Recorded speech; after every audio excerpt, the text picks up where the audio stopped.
YouTube, how's it going? Welcome back to AJ's Garage. Thank you guys for tuning in. If you're new to the channel, I hope you please consider subscribing. I would greatly appreciate it. Also, make sure you guys click on the little bell icon. That way you get a notification whenever I do upload new content. I do also want to say thank you to all the new subscribers. Thank you to everyone so far that's supported the channel. I very much appreciate it, so thank you guys. Tonight's video, we're going to be working on the brake system on the 74 F350. I have a little bit of free time. My daughter went to sleep a little earlier than normal and my wife's watching one of her shows, so I have some time to work on the truck.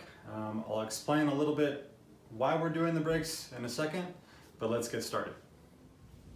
So this is pretty much the main reason why I'm going through the brake system. I didn't plan on doing it originally, but when I removed the flatbed off of the truck, there was a bunch of leaves and dirt, all kinds of stuff pretty much on both sides of the frame in the channels, especially up in this area. So if you guys can see down here, it looks pretty wet. I've been spraying some penetrating fluid, but up in here, this brake line is really brittle.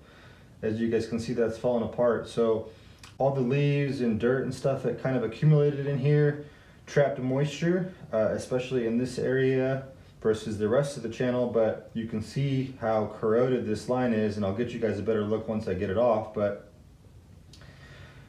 I got it in the garage and I thought it maybe just had some debris on it, but it was just so rusted that it started flaking apart.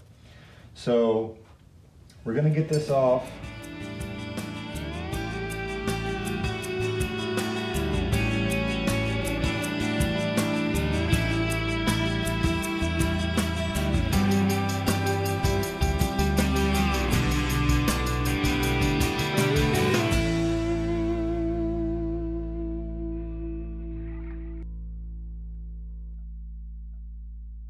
The next step would have been just to remove this rubber line by breaking these two loose, but they aren't coming free at all. I've soaked them in PB Blaster already, so we're gonna have to.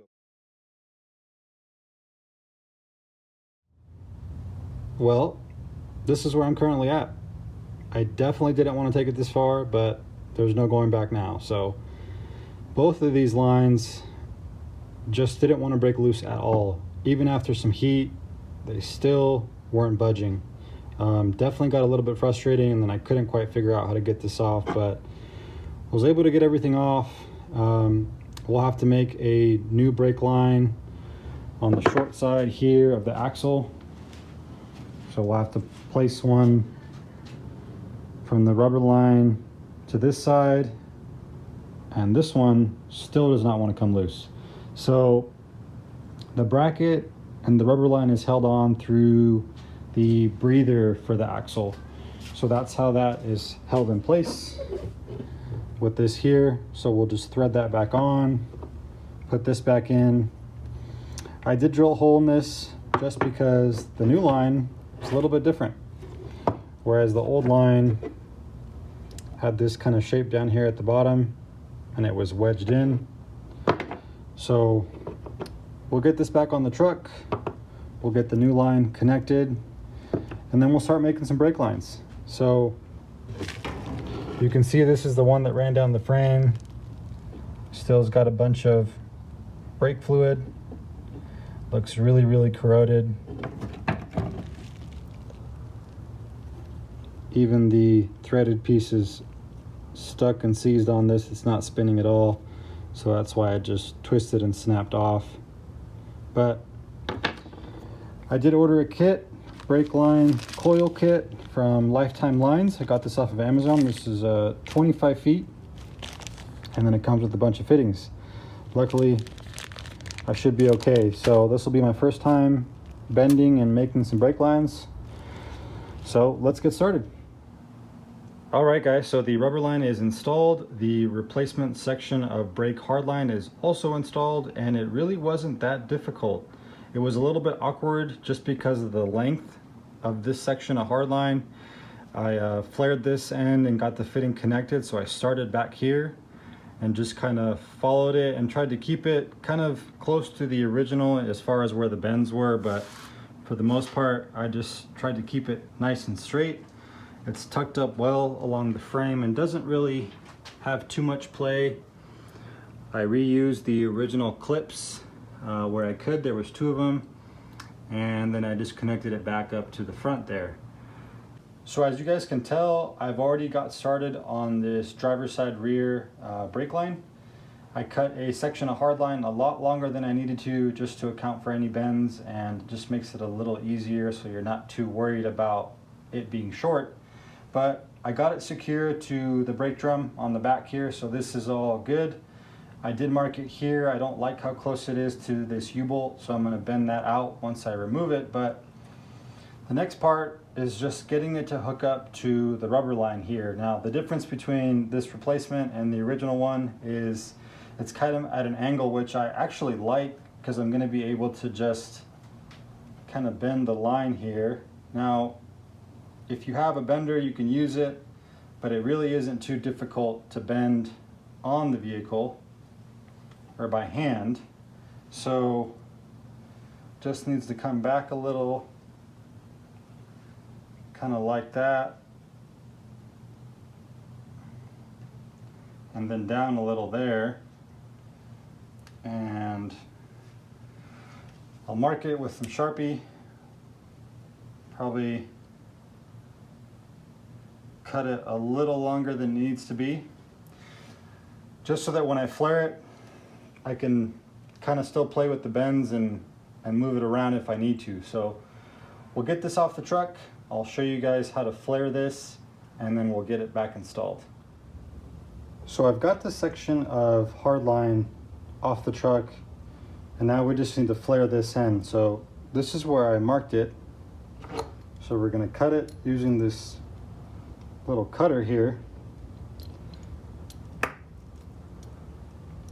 So you just place that in there like so, and you tighten it, and once you get it a little tight, all you do is start turning it around, back and forth, and once it gets loose, you tighten it some more, and you just repeat that process until it cuts all the way through. So moving on, make sure you absolutely critical that you make sure you put on your fitting before you flare your end, or you're going to have to redo the whole section of the line unless you just cut it off and have, again, plenty of slack to do that. So now that we got that in place there, this little flare kit I ordered off of Amazon, so it's not the best, but so you normally want the line to stick up just a little bit and kind of match the die that you're using. So I don't know how well that's going to come up, but you want it to be about level to the bottom of this. So that looks good there. We'll tighten this up. So that should be hopefully good there. Next thing you want to do is find the right little die that you need. This is 3/16, so exactly what we need. You just place it in the line like so, and then you're going to use this. So this will slide through, and you just want to back it out. The die will have a little piece or an indentation for this to fit in. So you just want to make sure that you're getting nice even seat on the back there. And let's see if I can do this without putting this in the vise. But you're just going to want to tighten it like so. And it should start to compress this top section of the line. And I think we're good there. So you're just going to go as far down as you need to. You can tell when to stop. It's going to get pretty tight. Then you're going to want to back that off. Then you need to just remove this die, and then you just use this on its own. So now currently you can see how it's pressed in. Once you use this, we'll get that nice finish on it.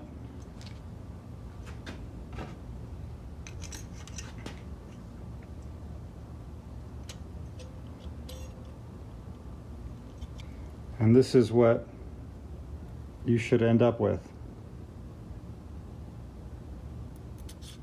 Section of hardline for the driver's side rear is installed. I'm definitely happy with how that came out. It's a lot easier working with a shorter section of hardline. So now I just need to move on to the passenger side rear. It's getting a little bit late, so I'll get that one wrapped up and we'll probably finish up with the front tomorrow morning. Passenger side section of hardline is complete. I'm definitely happy with how it came out. I think it flows really, really well. I'm happy with all the bends. And the rear axle is complete.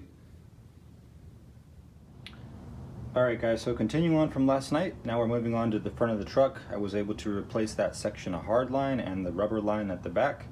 But now we need to remove these front rubber lines on the passenger side here and the driver's side. It's fairly simple. You just disconnect it up here from the hard line, and then down to the caliper it's got a bolt. I also need to try to break open the brake bleeder screw. Hopefully it doesn't put up too much of a fight. I did order some extras or some replacements just in case we need to heat that one up and get it out of there. But we're going to start with the rubber brake line.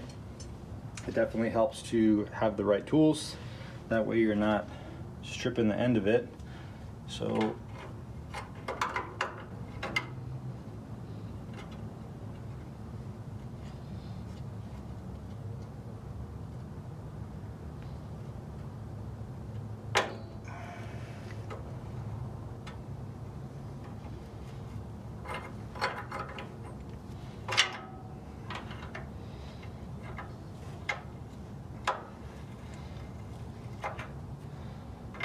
that wasn't too tough to get out.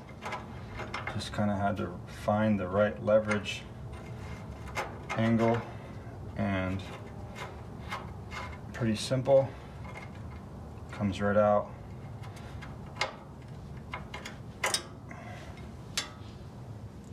So this is the second part of the rubber line, the bolt that goes to the caliper. So we need to remove this.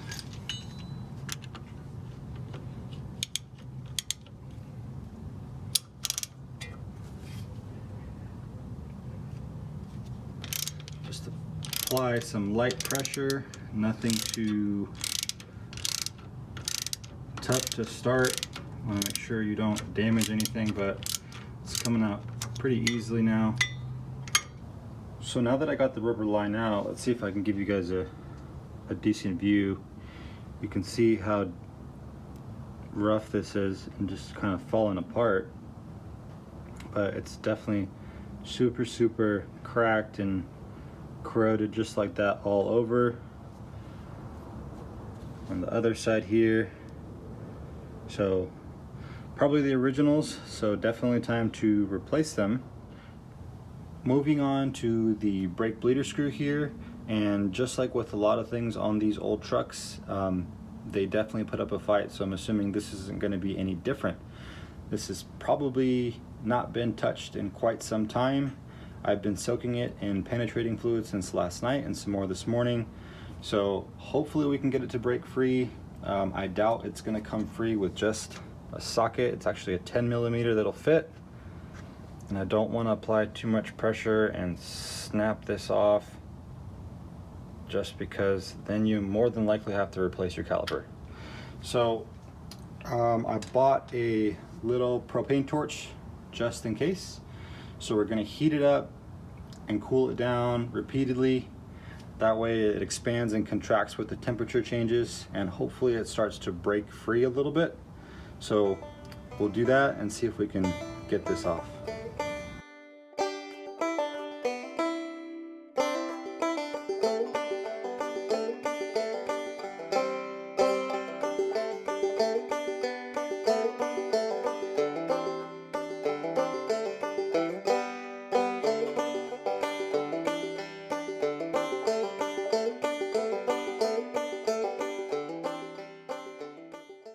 So one thing I forgot to mention, and it's probably going to be a little bit tough to see, is I did insert a rod into the brake bleeder screw. And the reason for that is to make sure that the metal expands outward. And then also when you're trying to torque this off, because there's a gap in the middle, if it's not coming out, it might have a tendency to kind of twist on itself, and that's what's going to cause it to shear. So that rod should kind of prevent it, since it's kind of a press fit. It should make it a little easier, and hopefully it won't shear off that way. But another thing you guys can do besides applying heat is kind of just tap everything with a hammer. Hopefully that starts to break everything up.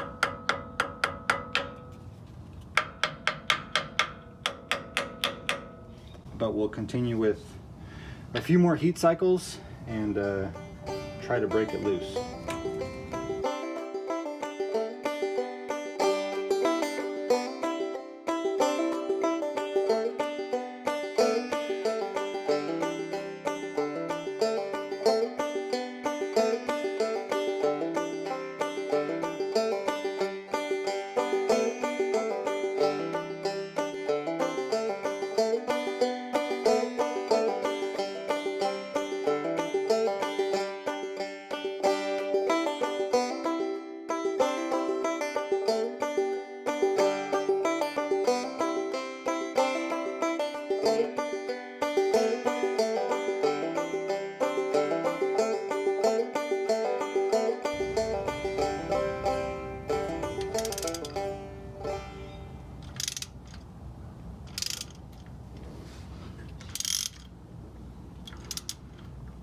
So thankfully, this is coming out fairly easy now.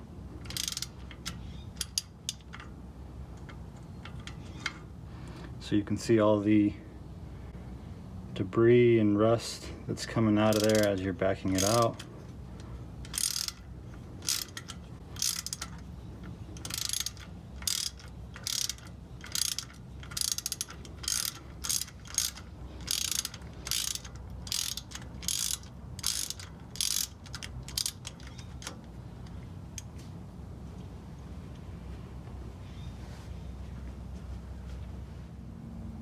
So looking at the caliper here, I don't know if you guys can see the threads, but it's got threads all the way from the top down. And taking a look at this bleeder, it's not a full threaded piece, and you can tell here is where it was kind of inserted. So it seems like stuff gets stuck in between the caliper and the threads up here at the top, and I'm assuming the moisture kind of gets that to maybe rust and stick, so that probably makes it a little more difficult to get out, but we're able to get it out. Now let's put the replacement in. As I've come to realize, a lot of parts on this F350 are pretty difficult to find. I don't know why that is, maybe because it's an F350 and it's not as common, but luckily I was able to find the correct brake bleeder screw for the front, since it is disc brake. A lot of my local auto parts stores only had the rears, which are a little bit shorter. So we're going to put this in, we'll add some anti-seize, and then I'm also going to probably pick up some little boots to protect from any debris getting in there. But I ordered this off of Amazon, and the company I ordered it from, maybe it's something I missed in the item description. When I went back and looked at it, the picture does give you a few readings and numbers. And I noticed one did say 10, but I ordered a quantity of 2 thinking I was getting 2, and I actually got 2 boxes of these. Each box had 10. So I'm going to be returning 1, but luckily I have a few extras. Make sure we don't cross thread that. Get that in there. So going in fairly easy there. And we'll just get that back on. and then I'll show you guys the driver's side as well.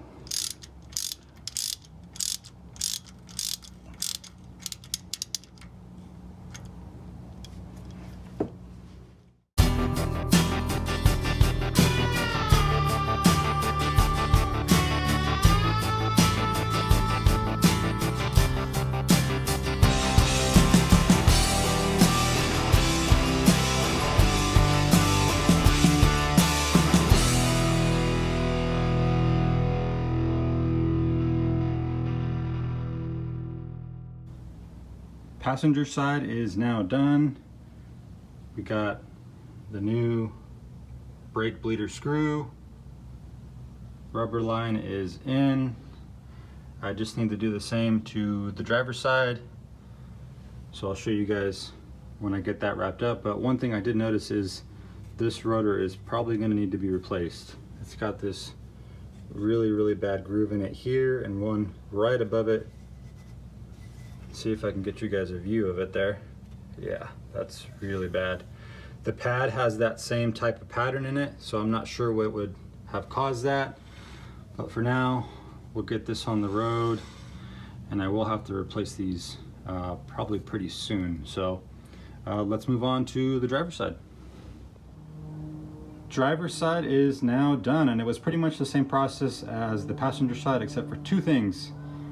This bracket, if you guys have been following along on the channel, I don't know if the truck was hit or it ran something over and it kicked it up in this area, but this bracket was really badly bent up. So I was able to remove it, straightened it out, and got it as close as possible. It's definitely a lot better than it was before. So it gives this line quite a bit of slack. And then the brake bleeder screw did not want to come out. Did the same processes on the other side. The 10mm socket was just kind of rounding it off. Luckily I did buy this extractor set, so you're able to put that on. This is for a 10mm, and you can see how the grooves in there, as you try to back it out, will kind of tighten themselves and cut into whatever you need to remove. So I was able to get it out with this. Luckily it came out and did not break off in there, but last step is just bleeding the brakes. So let's get started with that. Alright guys, so change of plans. The brake system is now complete, but I'm actually going to be making a separate video on the brake bleeding process. I'm confident that everything we did as far as replacing all the rubber lines, putting together those few sections of hardline, I shouldn't have any issues or any leaks. So you guys will see the brake bleeding process in an upcoming video.